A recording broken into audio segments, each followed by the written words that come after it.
If someone told you to sleep in a house made of ice, you'd probably laugh, shiver, and then politely decline. But for the Inuit, that's just another winter night.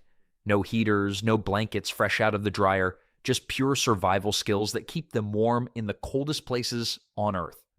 How do they pull it off? It all started on how their igloo is constructed.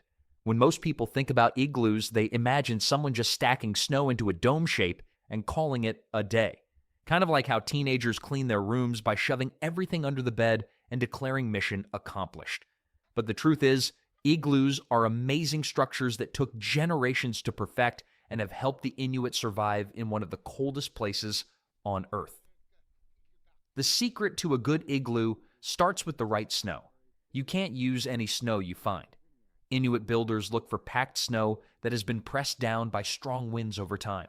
This special snow has tiny ice crystals that stick together, making it almost as strong as concrete when cut properly.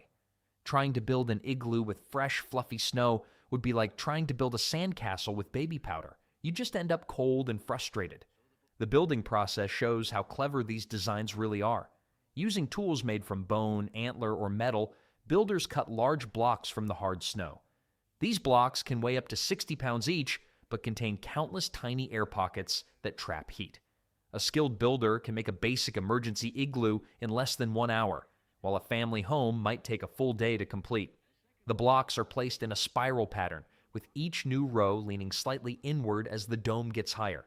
The final block at the top locks everything in place like a puzzle piece. This smart design spreads weight evenly across the whole structure. A well-built igloo is so strong that a full-grown adult can stand on top without breaking through the roof. One of the smartest parts of igloo design is the entrance tunnel. It sits lower than the main living space, creating what we might call a cold trap. Since cold air naturally falls down, this lower doorway keeps the warm air inside from escaping and stops freezing outside air from flowing in. It's like nature's version of that annoying little brother who always leaves the front door open in winter. Inside the igloo, the floor has different levels for different purposes. The sleeping area sits higher than the entrance and cooking spots. This simple feature uses basic science. Heat rises. The difference in temperature between the floor level and the raised sleeping area can be as much as 20 degrees, enough to make the difference between shivering all night and sleeping comfortably. The walls of a new igloo start out somewhat porous, but something amazing happens once people move in. As body heat radiates outward, the inner layer of snow melts slightly and then freezes again, creating a layer of ice that makes the whole structure stronger and better at keeping heat in. This natural process turns the igloo into a weatherproof shelter that can stand up to Arctic storms with winds stronger than 70 miles per hour. An igloo is basically snow engineering at its finest, proof that humans will figure out how to stay cozy even when Mother Nature is having a major temper tantrum. With the shelter part solved, the next challenge was figuring out how to generate enough warmth inside these icy homes. The Inuit didn't need fancy heaters or fireplaces, they had themselves. Turns out humans are just expensive, complicated space heaters that occasionally need snacks. Our bodies are surprisingly efficient at producing warmth. An average adult generates about 100 watts of heat just by existing, the same as a light bulb. When several people share an igloo, this heat adds up quickly. A family of 4 could raise the interior temperature from a bone-chilling -30 outside to a bearable 30 degrees inside. That's like turning your freezer into a refrigerator just by stuffing people inside it. Though please don't try this at home. The igloo's design brilliantly captures this body heat. Since warm air rises, the raised sleeping platforms position people exactly where the heat collected.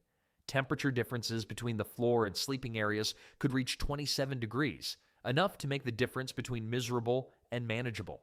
During harsh weather, extended families would pack into a single igloo. Records show 15 people once shared a medium-sized igloo during a blizzard. Their combined body heat made it so warm they actually had to remove layers despite the storm raging outside. Nothing brings family together quite like the threat of freezing to death.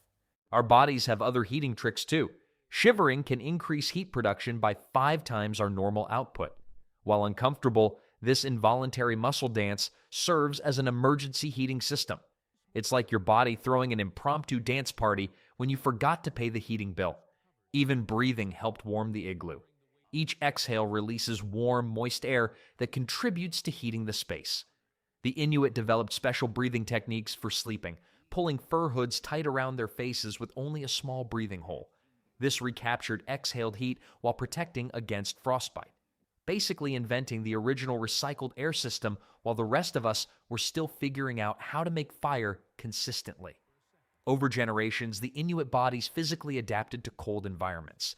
Their circulation became more efficient at maintaining core temperature while allowing extremities to function at lower temperatures. Evolution basically looked at them and said, "Fine, I'll make you cold resistant, but you're still not getting extra fingers." This body heat provided baseline warmth, but for cooking and additional comfort, the Inuit turned to another ingenious invention: the qulliq, a seal oil lamp that turned their ice houses from barely survivable to surprisingly cozy. It was their version of mood lighting, except instead of setting a romantic atmosphere, it was setting a don't freeze to death atmosphere. The qulliq was brilliantly simple: a curved stone bowl filled with seal blubber oil and a wick made from Arctic cotton grass or moss. Despite its tiny 2-inch flame, this mighty mini heater produced between 150 and 500 BTUs of heat per hour. It's like getting a space heater that runs on fish oil instead of electricity. Not exactly something you'd find at the home improvement store. These lamps were the original multi-tools of the Arctic. Besides heat, they provided light during those endless winter nights when darkness lasted up to 20 hours daily. They served as stoves for cooking and melting snow for drinking water. Basically, it was the iPhone of the Ice Age: small, efficient, and somehow essential for everyday survival. Operating a qulliq required serious skill. Women used a special stick called a takuti to tend the wick, ensuring a clean burn without wasting precious fuel. Managing a qulliq made rocket science look simple: one wrong move, and your dinner's raw, your water's frozen, and your igloo's filled with smoke. The science behind these lamps was impressive. Seal blubber contains omega-3 fatty acids that burn cleanly when properly rendered. The Inuit perfected a process that produced pure, clean-burning oil. One seal could fuel a family's lamp for up to 2 months. Talk about fuel efficiency. Modern car manufacturers are still trying to match that miles per seal ratio. Heat distribution worked through both direct flame and the stone bowl radiating absorbed warmth. Families arranged themselves around the lamp to catch maximum heat, creating the original living room arrangement. It was the first family entertainment center, except instead of watching TV, you watched fire and hoped it didn't go out. The qulliq was so important, it became embedded in Inuit culture. Young women had to master lamp management before marriage, a skill far more useful than today's social media expertise. Some lamps became family heirlooms, passing through generations. These weren't just tools, they were the original family flame, keeping not just bodies, but traditions alive through the darkest winter. For safety, lamps sat on raised platforms, preventing them from melting through the igloo floor. Despite open flames in ice houses, fires were surprisingly rare. The Inuit knew exactly how much heat was just right. While the gentle glow of the qulliq added warmth to the igloo interior, staying truly comfortable in bone-chilling temperatures required another crucial innovation. Their clothing solutions weren't just good. They were genius-level innovations that modern outdoor companies still struggle to match. It's like they had Project Runway, Extreme Survival Edition, and everyone else is still figuring out how buttons work. The secret weapon in their winter wardrobe: caribou fur. Each hair is hollow, creating millions of tiny air pockets that trap heat. This natural insulation provides nearly 5 times more warmth per weight than wool. Modern brands charging hundreds for advanced thermal technology are basically selling expensive imitations of what Inuit hunters wore while chasing dinner across ice fields. Inuit winter outfits featured 2 complete layers: inner with fur facing inward, outer with fur facing outward. This double-layer system created a heat-trapping air zone between layers that could keep someone comfortable even at negative 50 degrees. That's cold enough to freeze your words in midair, which might be the only time teenagers would appreciate their parents telling them to be quiet. The designs were engineering masterpieces. Parka hoods weren't sewn separately, but formed as part of the garment, eliminating seams where cold could sneak in. Hood trims made from wolverine or wolf fur created a protective microclimate around the face. Unlike other furs, wolverine doesn't collect frost from breath moisture. staying warm even during heavy breathing. It's nature's defrost system that never needs batteries or comes with a frustrating user manual. Mittens were preferred over gloves because fingers sharing space share warmth. Some even had a tuckable thumb for extreme situations, sacrificing the ability to text for the luxury of keeping all digits attached. Frostbite, the original phone-free challenge. For waterproofing, the Inuit used seal and walrus intestines, creating materials that kept water out while letting sweat escape. Original Gore-Tex technology, just with a much more interesting backstory you definitely don't want to hear before lunch. Their footwear game was equally impressive. Caribou hide boots featured tougher seal forehead hide for soles and grass or moss stuffed between layers as removable insulation. This natural material absorbed foot moisture during the day and could be removed and dried by the qulliq at night, the world's first moisture-wicking technology, just without the fancy logo or ridiculous price tag. Most impressively, these garments allowed for temperature control. The pullover design let wearers temporarily pull the garment away from the body to release excess heat, crucial for preventing sweating, which can be deadly when wet clothing freezes. The original climate control system, except instead of turning a dial, you just do a quick dance that looks ridiculous but keeps you alive. Women's parkas featured a special pouch in the back where small children could ride snuggled against mom's body heat. The first baby carrier that doubled as a life-saving device, unlike modern versions that mainly save parents from having to make awkward small talk at the grocery store. With their bodies properly equipped against the cold, the Inuit turned their attention to the final piece of the comfort puzzle. Sleeping in sub-zero temperatures requires serious planning. The Inuit didn't just toss and turn all night, they engineered sleeping systems that turned frozen nights into cozy slumber parties. Let's start with location. Inuit sleeping platforms were built directly into the igloo structure, raised 18 to 24 inches above the floor. This height advantage wasn't random. Measurements show the air at platform level can be 20 to 30 degrees warmer than at floor level. It's like having a penthouse apartment, except instead of bragging rights, you get to keep your toes. The platforms often had a base layer of willow branches, creating an air gap between sleeper and snow. Nature's box spring, not sold at furniture stores, but much more effective at keeping you alive. On top went the real magic, carefully prepared animal hides and furs. Winter caribou with their thicker coats were the premium choice. A single caribou has more than 350,000 hairs per square inch, creating insulation that makes your expensive down comforter look like a paper towel. Modern mattress companies would charge thousands for this technology if they could figure out how to make it without explaining where all the caribou went. These furs were strategically arranged for maximum heat retention. Bottom layers had fur facing up for softness, while top covers had fur facing inward toward the sleeper to trap body heat. Their version of Egyptian cotton wasn't about thread count, it was about survival count. Sleeping was a group activity by necessity. Family members cuddled close, with children nestled between adults for protection from the cold. A family of 4 sleeping together could raise their fur cocoon temperature by 15 to 20 degrees. The original family bonding exercise where personal space was less important than not becoming a human ice cube. Face protection got special attention. Smaller fur pieces protected faces while allowing breathing, and children often slept in fur pouches with just a small breathing hole. The first sleeping mask, except the goal wasn't blocking light, but blocking death. Specific sleeping positions maximized warmth too.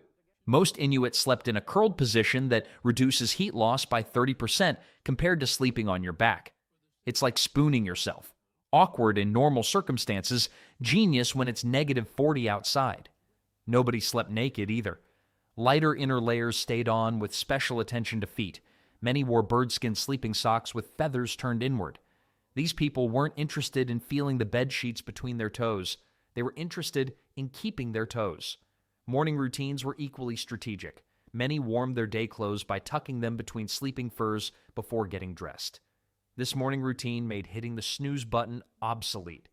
When your closet is literally freezing, you plan ahead. With sleeping solutions mastered, the Inuit faced their next cold weather puzzle. After mastering comfy sleeping spots, the Inuit tackled another challenge: how to live on what's basically a giant ice cube without freezing your feet off. This was the original floor's lava game, except the floor was ice and losing meant frostbite instead of just pretending to fall into imaginary lava. Those raised platforms weren't just for sleeping, they became the main living and working spaces inside the igloo. Typically 12 to 18 inches above the entrance level, these elevated areas took advantage of a simple fact. Warm air rises. The temperature difference between floor level and platform height could reach 20 to 30 degrees, enough to make standing on the actual floor feel like visiting a different climate zone. If igloos had real estate listings, they'd advertise stunning multi-level design with temperature zones for every occasion. Lower level for cooling beverages, upper level for not becoming a human icicle. The floor itself wasn't just neglected snow. In longer-term winter dwellings, Inuit might first place small stones on the snow, creating drainage for any melting. This prevented the embarrassment of waking up to find your house slowly turning into a very cold swimming pool. An interesting chemistry lesson happened inside each igloo. Body heat and lamp warmth gradually melted a thin layer of the interior snow, which then refroze as ice when temperatures dropped. This process created smooth, glassy ice surfaces, including on parts of the floor. Surprisingly, this dense ice actually provided better insulation than loose snow while creating a more solid surface. The igloo was basically self-renovating, the only home that remodels itself while you sleep, though the design options were admittedly limited to ice or more ice. For high-traffic areas, especially near the entrance, additional insulation came through layered hides and plant materials. Waterproof sealskins often formed the bottom layer in contact with the snow. On top went layers of woven grass mats or smaller fur pieces, creating what engineers today would call a composite insulation system, and what the Inuit just called not getting frostbite. The numbers explain why floor insulation mattered so much. Snow temperature hovers around 32 degrees, the freezing point of water. Human feet normally stay around 95 degrees. This 63-degree difference means standing on snow quickly drains body heat. Studies show that heat loss through direct contact with cold surfaces happens 25 times faster than heat loss through air. Standing barefoot on an igloo floor would be like trying to warm your hands on an ice cream cone. Technically possible, but extremely inefficient and guaranteed to end badly. The Inuit created designated traffic pathways with strategic placement of additional furs, similar to hallway runners in modern homes. Frequently used sitting areas received extra thick caribou hides with the fur still attached. The densest fur sections went directly under sitting spots, where compression would otherwise squish all the warm air out. Work areas for tasks like food prep got special treatment too. These might include flattened seal skins with the waterproof side up, creating surfaces that could be easily cleaned after messy jobs like cutting up fish or meat. The original Easy Clean kitchen flooring, though sadly not available in marble or hardwood options. The entrance area received extra attention since it saw the most traffic and snow introduction from outside. It often had removable floor coverings that could be taken out, beaten clean, and returned. Basically the first welcome mat, but one that actually served a life-saving purpose, rather than just saying "home sweet home" in curly letters. During extended winter stays, floor areas needed regular maintenance. New hides replaced worn ones, and fresh snow-filled areas that had become uneven from foot traffic or melting. Home maintenance wasn't about fixing leaky faucets. It was making sure your house remained a house and didn't turn into an oddly shaped puddle. With their feet protected from the icy floor below, the Inuit focused on fueling their bodies. The Inuit tackled another survival essential: food that keeps you warm. Their diet wasn't just about filling stomachs. It was a strategic approach to generating internal body heat in an environment where every calorie counted toward survival. The traditional Inuit menu featured primarily meat and fat from marine mammals like seals, walrus, and whales, plus fish and caribou when available. What stands out is the extremely high fat content, often 70 to 80% of total calories, compared to the 30 to 35% in modern dietary guidelines. While today's nutritionists might clutch their kale smoothies in horror, the Inuit were busy surviving temperatures that would freeze those smoothies solid in seconds. This high-fat approach was pure survival mathematics. Fat provides 9 calories per gram versus just 4 from proteins or carbohydrates. When hunting required massive energy expenditure in brutal cold, maximizing caloric density made perfect sense. A single pound of seal blubber contains roughly 3,500 calories, enough to fuel an active adult for more than a day in the Arctic. This caloric efficiency meant hunters could carry less food while traveling, but still maintain their energy and warmth. Different fats serve different purposes in the Inuit diet. Seal blubber, rich in omega-3 fatty acids, remains flexible even at low temperatures, making it easier to digest in cold conditions. Whale blubber, particularly from bowhead whales with up to 16 inches of fat in some areas, was the premium winter fuel that could sustain families through the harshest months when hunting became nearly impossible.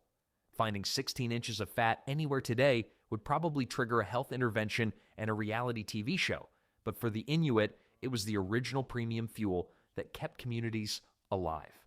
The metabolic magic of this diet was remarkable.